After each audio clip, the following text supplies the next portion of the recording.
Maksud saya gini Pak Pendeta, waktu Yesus jadi manusia itu 33 tahun, Iya. apakah kealahan ini ikut dalam diri manusia ini, maksud saya? Ikut atau tidak, Pak Sifat Pendeta? ilahinya Ada sifat ilahi dalam diri tetap Yesus? ada. Sebelum dan setelah inkarnasi, Logos itu sebelum inkarnasi ilahi. Dan setelah inkarnasi, dia menambah pada pribadinya kemanusiaan. Nah, itulah manusia Yesus, dan sebutan untuk rasul, nabi, dan raja untuk Yesus itu nanti setelah inkarnasi. Sebelum inkarnasi tidak ada Yesus disebut rasul atau disebut nabi. Bisa atau disebutkan, disebut hamba. Pak Pendeta, maaf, bisa disebutkan salah satu sifat ilahi dalam diri Yesus, Pak Pendeta, satu aja. Dia bisa mengampuni dosa, dia bisa menciptakan. Nah, saya rasa itu dua contoh. Sifat ilahi ini bisa bersamaan dengan adanya sifat manusiawi yang terbatas. Bisa digabung apa dipisah? Dalam satu pribadi ada dua sifat, ilahi dan manusiawi. Tapi selalu sama itu, Pak. Yakin. Sedangkan yang lapar, yang haus, yang ketiduran, yang mati di salib, itu sifat manusia, bukan sifat ilahi. Jadi tidak ada itu Khalik, sang Khalik jadi mayat, itu tidak ada dalam. Waktu dia menjadi sifat manusia, lapar, haus, disalib, sifat ilahinya ada di situ atau berpisah dulu? Sifat ilahi tetap melekat pada pribadi itu. Tetapi dengarkan,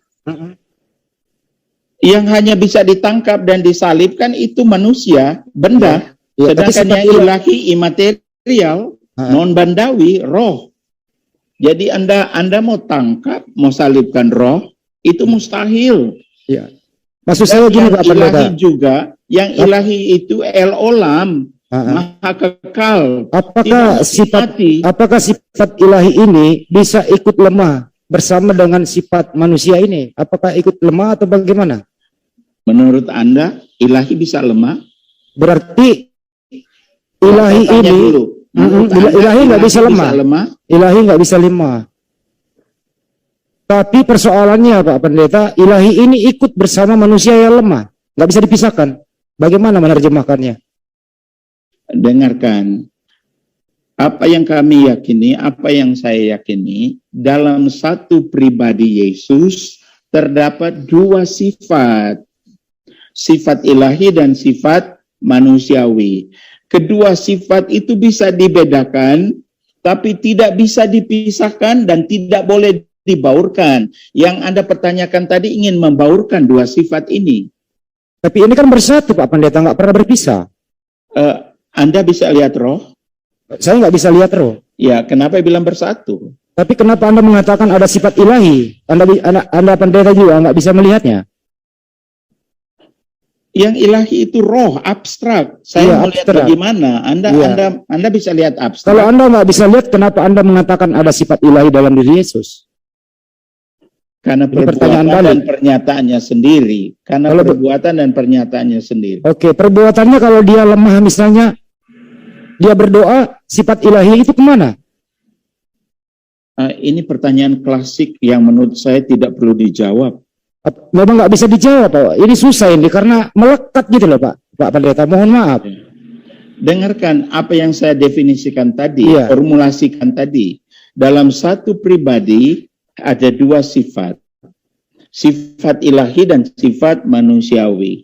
Kedua sifat itu bisa dibedakan, tapi tidak bisa dipisahkan dan tidak boleh dibaurkan. Bagaimana mau membedakannya sedangkan ini selalu menyatu? Saya tidak katakan selalu menyatu. Kalau nggak selalu menyatu berarti Yesus kadang mati, kadang hidup. Karena roh inilah yang menghidupkan Yesus. Yesus pernah bilang,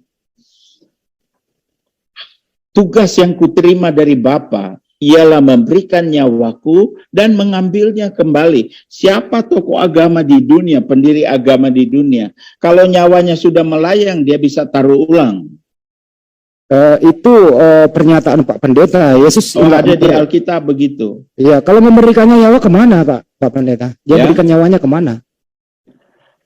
Anda membayangkan roh itu Hmm. dia melayang ke Eropa, melayang ke Asia, melayang. Ini maha hadir. Dia, maksud saya dia berikan kemana nyawanya itu, rohnya itu?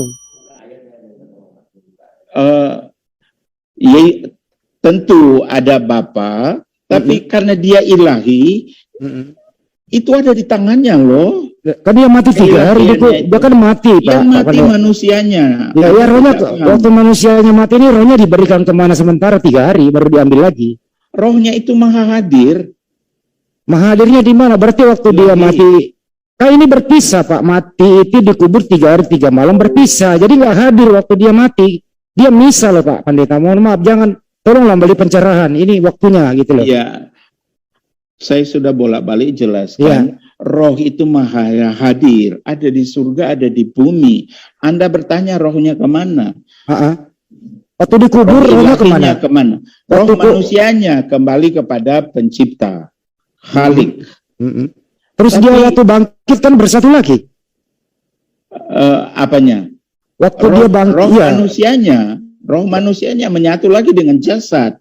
Tapi ilahi tidak bisa dibayangkan begitu. Roh ilahi kemana waktu dia mati, Pak?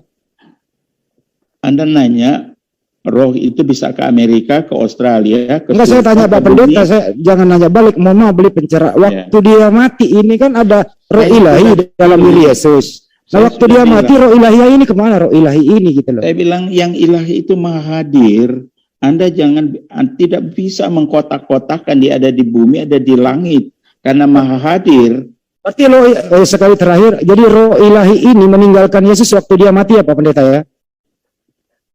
Pada waktu dia berseru Eli Eli lama sabaktani, itu masih hidup Pak Pendeta. Artinya dosa yang dipikulnya di salib itu tidak disenangi oleh Bapa dosa itu. Saya nggak arahkan ke sana Pak Pendeta. Waktu dia mati ini roh ilahinya kan meninggalkan dia Pak Pendeta.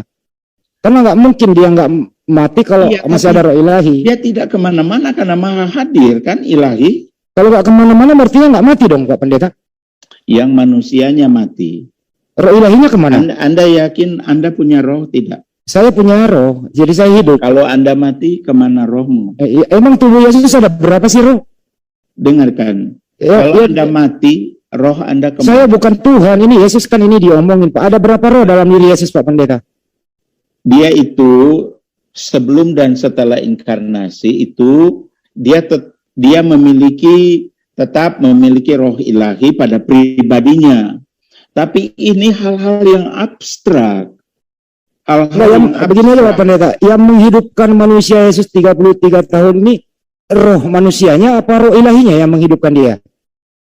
Nah, Anda yakin yang menghidupkan saya ini roh siapa ya? Saya khusus Yesus aja. Kan ini Yesusnya ada sifat ilahinya. Sempurna. Kalau dia manusia sempurna berarti ada roh manusia pada dirinya. Roh ilahi ada juga. Nah, ilahi itu, roh itu, itulah yang melekat pada pribadi itu juga. Berarti ada 2 roh, roh manusia dan roh ilahi, Pak. Dijawab aja, ada 2. Kalau Anda ingin mengatakan seperti itu ya, yang ilahi itu baru mulai yang masuk pada jasad Yesus. Saya simpulkan biar nggak diputar. Artinya di sini disimpulkan, Pak Pendeta setuju bahwa di dalam diri Yesus ada roh manusia, ada roh ilahi. Waktu dia mati dua-dua meninggalkan dia. Kan begitu. Jasadnya. Iya, jasadnya mati. Jasadnya, iya. Oke. Tapi kemudian karena dia ilahi, dia taruh kembali. Naruh di mana Pak Pendeta? Ini ada 2 roh meninggalkan dia. Iya, gitu jasadnya.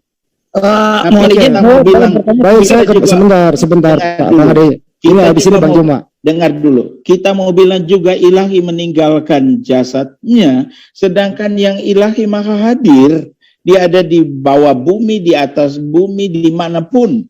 Jadi, saya rasa Pak Pendeta, saya rasa dalam waktu Yesus mati, roh ilahi nggak maha hadir di dalam tubuh Yesus. Yakin itu? Saya tidak yakin begitu. Kalau begitu mayat ada, kalau begitu jasad Yesus ada roh ilahinya. Roh manusia waktu meninggal itu pergi kepada yang ilahi. Roh ilahinya masih ada dalam jasad itu. jasadnya terpisah dari yang hidup. Berarti Sedangkan roh ilahi itu hidup. roh ilahi meninggalkan jasad. Roh ilahi meninggalkan jasad. Betul. Betul, Tapi artinya dia bukan tidak tahu, dia maha hadir. nggak mungkin nggak hadir lagi Pak di jasad itu, artinya nggak maha hadir. Tidak, Anda salah mengerti. Alkitab mengajarkan pada waktu jasad Yesus ada di kubur, rohnya itu pergi ke dunia orang mati. Udah Bang Andi, jangan dipaksakan. Oke, baik, saya gantian ke Bang Juma. Bang Juma lagi, silakan Bang Juma. Oh ya, welcome Pak Ya, Zuma. makasih ya.